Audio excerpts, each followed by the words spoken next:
تحریک انصاف نے آئینی اور قانونی طور پر سامنے رکھے ہیں یا جو مطالبات رکھے ہیں اس کی آئینی اور قانونی راستے کے ذریعے منظوری کے امکانات کتنے ہیں؟ ریاست صاحب آپ سے شروع کرتے ہوئے۔ بسم اللہ الرحمن الرحیم۔ میں سب سے پہلے تو آپ کا شکریہ ادا کرتا ہوں کہ آپ نے مجھے موقع دیا۔ سوال یہ پیدا ہوتا ہے کہ ایک آپشن ہے کہ عمران خان کے جتنے مین کیسز تھے اس کے اندر چند کیسز میں ایکویٹل ہوگی اور باقی تمام کیسز کے اندر ان کی ضمانت ہو گئی۔ اب ایک کیس تھا یہ نیو ٹاؤن راولپنڈی والا جس کے اندر آج ان کا 6 دن کا مزید ریمانڈ دے دیا 9 مئی کے بھی کچھ مقدمات اور بھی، لیکن بیل والا کوئی ایسا میٹر نہیں ہے کہ جس میں ان کو جیل میں رکھا جا سکتا ہے۔ جی سی آر پی سی میں ایک سیکشن پرووائڈڈ ہے جس کا 494 سی آر پی سی ہے کہ جس میں ہیڈ آف پراسیکیوشن اسٹیٹ وہ کسی بھی کیس کو وڈرا کر سکتی ہے۔ اس کی مثالیں آپ کے سامنے، میاں نواز شریف کے کیسز نیب نے جا کے وڈرا کر لیے۔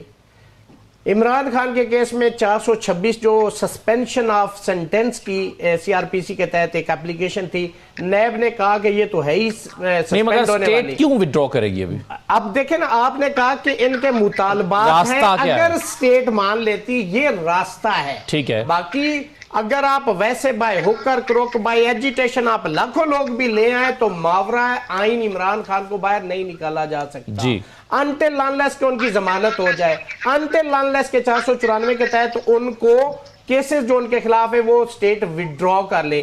اب یہ جو ریمانڈ والا کیس ہے اس کے اندر بھی بات یہ کہ اگر جوڈیشل ہو جاتا تو نوٹس ٹوڈے کر کے بھی عدالتیں تو 24 گھنٹے کے لیے ہوتی ہیں، اگر ایسی ایکسیپشنل سرکمسٹانسز ہیں تو اس کے اندر بیل لگا کے حکومت نوٹس کروا کے تو اس کی بیل بھی ہو سکتی ہے۔ آپ کہہ رہے ہیں حکومت چاہے تو قانونی راستہ نکالا جا سکتا ہے، گنجائش موجود ہے۔ حافظ تحریک انصاف کا جو دوسرا مطالبہ ہے وہ مینڈیٹ کی واپسی کا ہے، اور ریاست صاحب یہ مینڈیٹ کی واپسی یہ یوں تو ممکن نہیں ہے کہ ایک حکومت آج پریس کانفرنس کرے اور کہے کہ چلیے آج ہم آپ کا مینڈیٹ واپس کرنے کا اعلان کرتے ہیں۔ وہ راستہ تو عدالت سے ہی ہو کر گزرتا ہے، ٹرائبونل سے ہی ہو کر گزرتا ہے نا، تو وہ تو اس کو تو ٹائم ٹیکنگ پروسیس ہے، وہ تو نہیں ہو سکتا۔ اس کا کیا معاملہ ہوگا؟ پہلے اس سے کہ ایک چھوٹی سی بات کلیئرٹی عوام کے لیے کہ اگر فزیکل ریمانڈ ہو گیا تو سٹیٹ کو دیا ہے نا، اگر وہی سٹیٹ پراسیکیوٹر یا جو انویسٹیگیٹنگ آفیسر ہے وہ لکھ کے لے کے آ جائے کہ ہمیں مزید یہ تفتیش کے لیے نہیں ریکوائرڈ، تو وہ آج رات کو کل صبح آگے اس کو جوڈیشل بھی کروا سکتا ہے، وہ بھی کوئی اس میں رکاوٹ نہیں۔ اب آ جائیں مینڈیٹ کی طرف، اگر تو یہ مینڈیٹ ویسے یہ رپورٹ آپ کو بتا دوں، فیفن کی رپورٹ ہے، پچھلے دنوں آئی ہے 4-5 دن پہلے، اس کے مطابق صرف 17% اب ریزالو کی جا سکی ہیں اور 83% کام ابھی ٹرائبونلز کا باقی ہے، یعنی 83% درخواستیں جو ہیں اس پر ابھی پیش رفت نہیں ہوئی۔ وہ تو آپ کو پتا ہے کہ جس طرح سے ٹریبیونل بن رہے جہاں پہ اس کو جس طریقے سے لڑا جا رہا ہے، جس طریقے سے ٹرانسفر اپلیکیشنیں آ رہی ہیں، وہ تو آپ بھول جائیں نا کہ اس ٹینیور کے اندر ان کے فیصلے ہو جائیں، یہ آپ بھول جائیں۔ اور جو اس وقت عدلیہ کی حالت ہو چکی ہے یہ تو آپ ایک خواب، ایک مطلب سوانح خواب سمجھ سکتے، پریکٹیکلی یہ آپ کو نظر اس کے ریزلٹ نہیں آئیں گے۔ سوال 26ویں ترمیم کا ہے، 2 آپشن ہے آپ کے پاس۔ ایک تو یہ ہے کہ سپریم کورٹ میں اس کو چیلنج کیا گیا ہے، وہاں پہ فل کورٹ بلائی جائے اور وہ اس کو سٹرائک ڈاؤن کر دے، ایک یہ آپشن ہے۔ دوسرا ہے بائی ورچو آف لیجسلیشن ایک نئی امینڈمنٹ لائی جائے 27ویں کہ اس کے اندر لا کے تو اس کو ریورس کیا جائے۔ کس کو ریورس کیا جائے؟ یہ جو 26ویں امینڈمنٹ ہے، تو یہ 2 آپشن ہے۔ اس کے علاوہ تو اس کو ریورس کرنے کے لیے، اور دوسرا اگر مینڈیٹ کی واپسی، مگر مینڈیٹ کی واپسی کی اگر بات کریں، اگر حکومت اتنی ہی اچھی ہو گئی ہے اور وہ مینڈیٹ ان کو واپس کر دے، وہ اپنی پٹیشن جو چیلنج ہوئی وہاں پہ کنسیڈنگ اسٹیٹمنٹ تو حکومت گھر چلی جائے گی، یہ تو پریکٹیکلی ممکن ہی نہیں ہے۔ دوسرا جو واحد ہے کہ جو سیاسی ان کے قیدی ہیں ان کی رہائی جو ہے نا وہ ہو سکتی ہے، اور وہ بھی بذریعہ کورٹ ہی ہوگی۔ آپ کو لگتا ہے کہ یہ 3 جو مطالبات ہیں اس میں سے ڈویبل جو ہے وہ رہائی کا یہ رہائی ہے؟ جو سیاسی قیدی ہیں، جو جتنے کارکن لیڈرز ہیں ان کی رہائی ہو سکتی ہے، وہ بھی by virtue of opportunity of remedy of law. ایک بات بڑی امپورٹنٹ پاشا صاحب نے کی ہے، وہ کہتے ہیں جب اس کی باری آئے گی تو یہ سن لیا جائے گا، اس میں انتظار تو کرنا ہی چاہیے نا، اور بھی تو بہت سارے کیسز ہیں جو نہیں لگے ابھی تک۔ دیکھیں،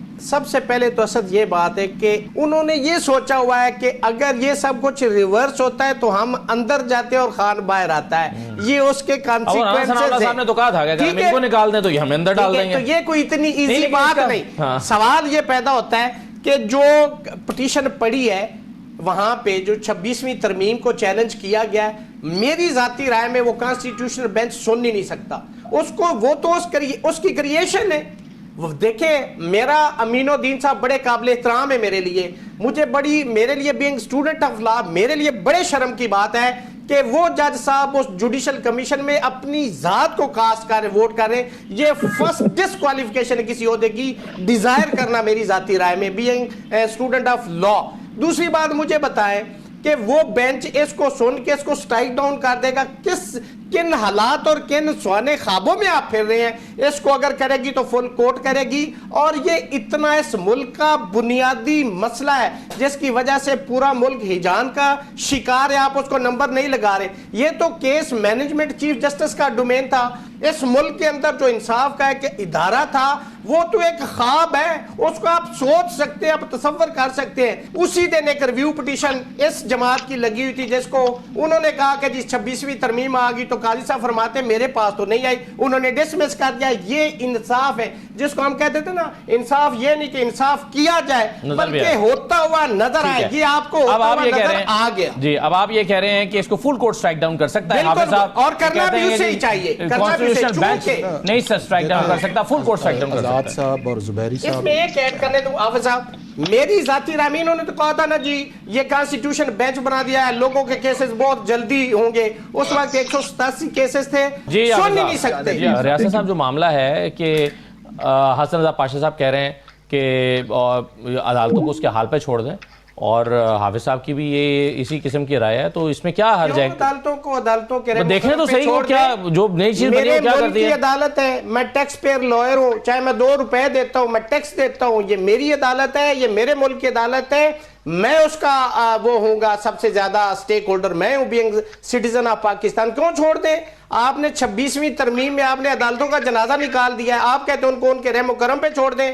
آپ دیکھیں جوڈیشل کمیشن جو 26ویں ترمیم میں بنایا گیا ہے، یہ اس کا نتیجہ ہے۔ سندھ کے اندر جو آپ بتا رہے ہیں وہاں پہ میجارٹی گورنمنٹ کے لوگوں کی وہ اپنی مرضی سے لائیں گے، وہ پک اینڈ چوز کریں گے۔ یہ تو وہ بات ہے کہ کسی جج کو آپ ہائی کورٹ میں جج لگا دیں اور کہیں کہ یار اس کو تو نہ سول کام آتا ہے نہ فوجداری آتا ہے، اس کو تھوڑا سا کسی بھی ایک سائڈ کا کام آتا ہے، اور آگے سے یہ آرگومنٹ دے دیا جائے کہ یہ سیکھ جائیں گے۔ تو بھائی ہائی کورٹ کے اندر سیکھنے کے لیے جج نہیں لگائے جاتے، وہاں پہ کہ جی سیکھ جائیں گے، لوگوں کے کیسز میں تجربہ کرنے کے لیے آپ نے ان کو جج بنانا ہے۔ جج آپ نے اس کو بنانا ہے جو کمپیٹنٹ ہو، جس سائٹ پہ وہ کام کر رہا ہے اس کو سارا نہیں آتا تو کم از کم کوئی 80-90% اس کو کام آنا چاہیے، سیول کا، فوجداری کا، کانسٹیٹیوشنل یا سروس یا جو بھی ہے۔ لیکن اگر آپ کہیں کہ جی وہ صرف فیملی میٹرز کو سمجھتا ہے، آپ ہائی کورٹ کا جج لگا دیں اور باقی سیکھ لے گا، یہ کہاں سے آپ نے لاجک لے لی؟ اب سوال یہ پیدا ہوتا ہے کہ آپ نے جو 26ویں ترمیم کے اندر آپ نے یہ لگایا ہے، یہ آپ نے جنازہ نکال دیا۔ میں بار بار کہہ رہا ہوں، آپ نے کیا عدالت میں بنا دیا کسی کو پتہ نہیں۔ آپ نے پہلے بھی تجربہ کیا، اس ملک کے اندر ایک ججمنٹ ہے جس کے اندر پیپلز پارٹی کے دور میں ججز لگائے گئے جن کے اوپر سیاسی کیسز تھے، ادھر وہ کوٹ کر رہے تھے، دوسری سائڈ پہ ان کی اپنے کیسوں میں آوازیں پڑ رہی ہوتی تھی۔ خدا کا خوف کریں، اس ملک پہ رحم کریں، اس ادارے پہ رحم کریں، اپنی ذاتی تسکین کے لیے اس ملک کی بربادی نہ کریں۔ یہ سوال نہیں ہے 26ویں ترمیم آپ نے کر لی اس لیے کہ آپ نے بائے ہک کر بائے کروک آپ نے ان کو عدلیہ کو آپ نے ختم کرنا تھا، آپ نے کر دیا، آپ نے ان سے اختیارات لے لیے۔ آپ سپریم کورٹ ایک نام کی سپریم کورٹ رہے گی۔ میں معذرت کے ساتھ کہتا ہوں عوام میں جائیں، اسد لوگوں سے ملیں، لوگ آپ کو اس پہ رائے دیں گے۔ یہ لیجسلیشن آپ کو کیا آج اس پہ ریفرنڈم کروا لیں عوام میں؟ اگر ریفرنڈم ہو جائے تو جو سزا آپ تجویز کریں گے میں اس کے لیے تیار ہوں، اگر وہ اس کو سپورٹ کر دے۔ دوسری حافظ صاحب نے ایک بات کی کہ یہ ترمیم پہ سپریم کورٹ کا الیکشن ہوتا ہے، اس میں سیکٹری دوسری سائڈ کا جیتا ہے، وہ 500 ووٹوں سے جیتا ہے، صدر جو ہے وہ 122 ووٹوں سے جیتا ہے، تو میجارٹی تو 500 والے ووٹوں کی سارے میں۔ اور دوسرا 4000 سیکٹری کا الیکشن اس نقطے پر نہیں ہوا، صدر کا الیکشن اس نقطے پر ہوا ہے۔ پوری ایگزیکٹو کمیٹی میں پوری جو ایگزیکٹو بنی ہے، 4 لاکھ اس ملک کے اندر وکلا ہیں، سپریم کورٹ میں صرف 4000 وکلا ہیں۔ آپ 4 لاکھ میں اس کا آپ ریفرنڈم کروائیں نا، وہ اس کو اگر سپورٹ کریں مجھے جو مرضی آپ سزا دے دیں، اور اگر وہ کہیں تو پھر اگلے دن اس کو وڈرا کر لیں۔